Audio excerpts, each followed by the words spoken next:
Hello friends, welcome to Inidhinidhu channel. இந்த சேனலில் இப்போ தான் ஃபஸ்ட் டைம் பார்க்குறீங்கன்னா உடனே சப்ஸ்கிரைப் பண்ணிக்கோங்க. கூடவே பெல் ஐக்கான் இருக்கும், அதையும் கிளிக் பண்ணி ஆல் கொடுத்துக்கோங்க. என்னோடய எல்லா வீடியோஸையும் மிஸ் பண்ணாமல் பாருங்கள்.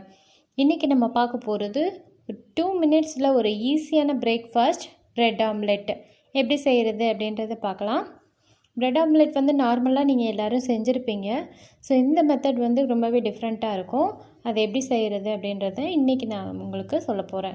ஸோ ஃபஸ்ட்டு இந்த 2 முட்டையை ஃபஸ்ட்டு நம்ம உடச்சி ஊற்றிக்கலாம். இதை நல்லா பீட் பண்ணணும். ஸோ அது கூட ஒரு வெங்காயம், பெரிய வெங்காயம் சின்ன சின்ன கட் பண்ணியிருக்கேன், அதையும் சேர்த்துக்கலாம். ஒரு தக்காளி அதையும் கட் பண்ணியிருக்கேன், அதையும் சேர்த்துட்டு ஒரு கேரட்டை துருவி சேர்த்துக்கிறேன். குடமிளகா உங்களுக்கு கிடச்சிச்சின்னா குடமிளகாவும் யூஸ் பண்ணிக்கலாம். இதில் கலர்ஃபுல்லாக இருக்கும். ஸோ இதுக்கு தேவையான அளவு சால்ட்டு சேர்த்துருக்கேன். கொஞ்சம் மிளகுத்தூள், காரத்துக்கு ஏற்ற மாதிரி மிளகுத்தூள் சேர்த்துக்கோங்க. இதில் ஒரு பிஞ்ச் அளவு மஞ்சத்தூள் சேர்த்துருக்கேன். மஞ்சத்தூள் சேர்க்கும்போது உங்களுக்கு கொஞ்சம் கலர்ஃபுல்லாகவும் வரும், அதே சமயத்தில் நல்லதும் கூட. ஸோ அதனால் மஞ்சத்தூள் கொஞ்சம் சேர்த்துருக்கேன். இதை ஒரு தடவை மிக்ஸ் பண்ணிவிட்டு லாஸ்ட்டாக ஒரு முட்டையை உடச்சி ஊற்றுங்க. இந்த மாதிரி உடச்சி ஊற்றும் போது உங்களுக்கு அந்த முட்டை ஃப்ளஃபியாக நல்லா சூப்பராக கிடைக்கும். ஸோ இது கூட ஒரு ஸ்பூன் சர்க்கரை சேர்த்துக்கோங்க. சர்க்கரை எதுக்கு அப்படின்னா கலர்ஃபுல்லாக இருக்கும், அந்த ப்ரௌனிஷாக அந்த கேரமலைஸ் ஆகும்போது நல்லாயிருக்கும். இப்போ 2 ப்ரெட் எடுத்துக்கிறேன். 2 ப்ரெட்டை நம்ம கட் பண்ண போகிறோம். இந்த ஓரத்துலலாம் கட் பண்ணிடுங்க. சைடு கட் பண்ணிவிட்டு இந்த மாதிரி பீஸாக எடுத்துருங்க. எடுத்து இதை தனியாக வச்சுக்கோங்க. இதை நம்ம மேலே வைக்க போகிறோம். ஸோ இந்த மாதிரி எல்லா ப்ரெட்டையும் கட் பண்ணி எடுத்துக்கோங்க. ஒரு ஜர்க்கு கொடுத்து கட் பண்ணிங்கன்னா உங்களுக்கு அழகாக கட் ஆகும். ஸோ இதை கட் பண்ணி தனியாக எடுத்து வச்சாச்சு. இந்த மாதிரி நிறைய கட் பண்ணி வச்சுக்கோங்க. கட் பண்ணி வச்சுட்டு இப்போ நம்ம தோசைக்கல்லை சூடு பண்ணிடலாம்.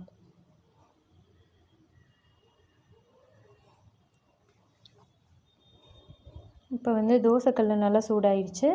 ஸோ தோசைக்கல்லில் இந்த ப்ரெட்டை அப்படியே ப்ளேஸ் பண்ணிடலாம். போட்டுட்டு இதுக்கு மேலே நம்ம மிக்ஸ் பண்ணி வச்சுருக்கிற ஆம்லெட்டை இதில் ஊற்ற போகிறோம். நல்லா சென்டரில் கரெக்டாக ஊற்றுங்க. மேலேயும் இந்த ப்ரெட்டுலேயும் கொஞ்சம் லேசாக தடவி விட்டிங்கன்னா நல்லாயிருக்கும். ஸோ இதை நல்லா உள்ளனா நல்லா ஃபில் ஆகிற மாதிரி நிறைய வச்சுக்கோங்க. இந்த மாதிரி செய்யும்போது குழந்தைங்களுக்கு ரொம்ப நல்லாயிருக்கும், பிடிக்கும். ஸோ இது நல்லா ஃபில் ஆகிடுச்சு. மேலாப்லேயும் அதை லைட்டாக தேய்ச்சி விட்டுக்கோங்க. இப்போ நம்ம கட் பண்ணி வச்சுருக்கிற ஸ்லைஸையும் இதில் மேலே வைக்க போகிறோம். ஸோ முட்டை உள்ள அடியில் வேகணும், அதுக்காக ஒரு ஸ்பூன் ஆயில் சேர்த்துக்கிறேன். அப்போ தான் நம்மளுக்கு தோசைக்கல்லில் ஒட்டாமல் நம்மளுக்கு முட்டை திருப்பி போட வரும். ஸோ இப்போ நம்ம கட் பண்ணி வச்சுருக்கிற அந்த ப்ரெட்டோட ஸ்லைஸை மேலே வச்சு இப்படி லேசாக அமுக்கி விட்டுக்கோங்க. இப்போ இந்த முட்டை வேகணும். வெந்ததுக்கப்புறம் இதை அப்படியே உடஞ்சிராமல் பார்த்து திருப்பி போடுங்க.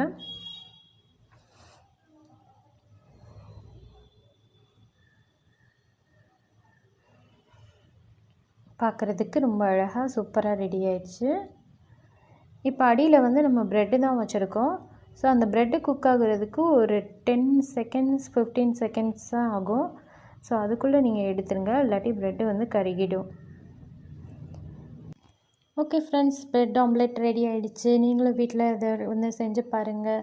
மீண்டும் அடுத்த வீடியோவில் சந்திக்கிறேன். Bye bye friends.